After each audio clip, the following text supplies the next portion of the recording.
بسم اللہ الرحمن الرحیم۔ السلام علیکم۔ حضرت شمس تبریز رحمۃ اللہ علیہ بغداد کی حدود سے نکلے ہی تھے کہ اچانک بادشاہ کا بیٹا بیمار پڑ گیا اور دوسرے دن مر گیا۔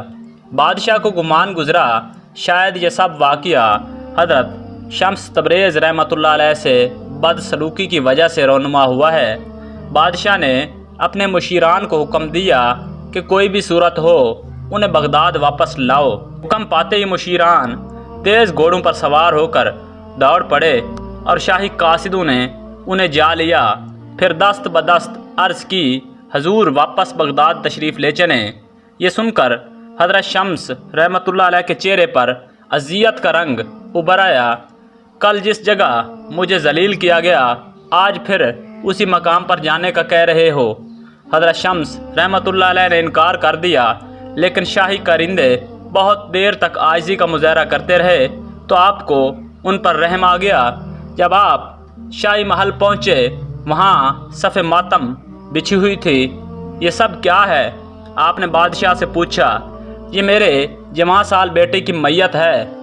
آپ کے بغداد سے جاتے ہی اچانک بیمار ہوا اور دیکھتے ہی دیکھتے آغوش فنا میں چلا گیا۔ میں سمجھتا ہوں آپ کی دل آزاری کے باعث میرا بیٹا اس انجام کو پہنچا۔ شدت غم سے بادشاہ کی آواز کانپ رہی تھی۔ فی الواقع اگر یہی بات ہے تو آپ کے بیٹے کو سزا کیوں ملی؟ گناہ تو آپ نے کیا تھا۔ حضرت شمس رحمۃ اللہ علیہ نے فرمایا، ممکن ہے قدرت نے میرے لیے یہی سزا منتخب کی ہو کہ تمام عمر بیٹے کی جدائی میں تڑپتا رہوں۔ بادشاہ نے کہا، میری درخواست ہے کہ آپ میرے بیٹے کے حق میں دعائے خیر فرما دیں۔ بادشاہ نے کہا، ہو سکتا ہے آپ کی دعاؤں سے اسے نئی زندگی مل جائے۔ ایسا ہوتا تو نہیں ہے، پھر بھی تمہاری تالیف قلب کے لیے مالک کی بارگاہ میں عرض کیے دیتا ہوں۔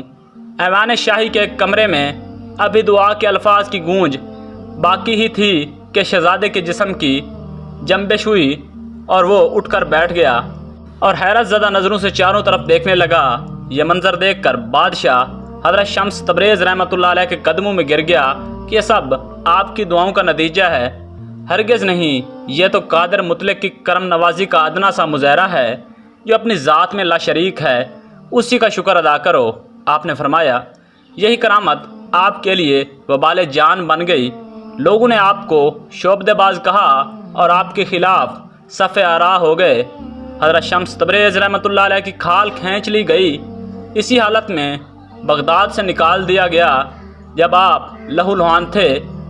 ولی عہد سلطنت شہزادہ محمد کو آپ سے بہت عقیدت تھی۔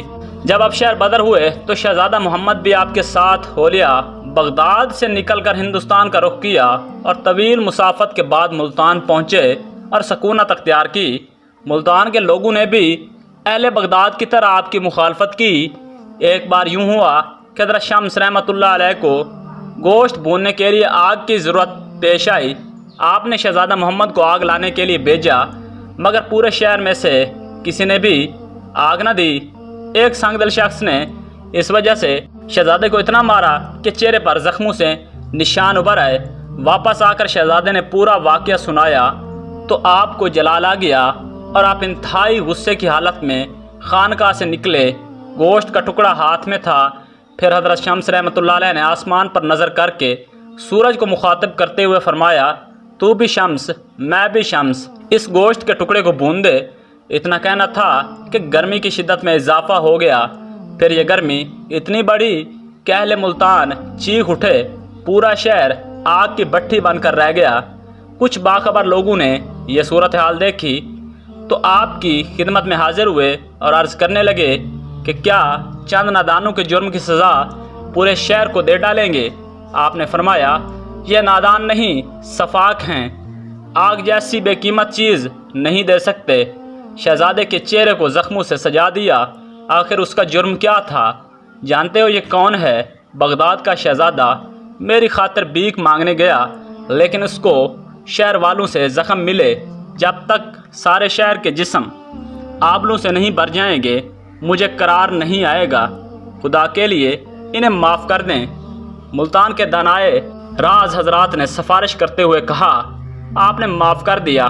پھر سورج سے مخاطب ہوئے، اپنی حرارت کم کر دے، معلوم نہیں یہ لوگ روز حشر کی گرمی کیسے برداشت کریں گے۔ آپ کا یہ فرمانا تھا کہ سورج کی حرارت اعتدال پر آ گئی۔ لوگ اب بھی ملتان کی گرمی کو اسی واقعے کا نتیجہ سمجھتے ہیں۔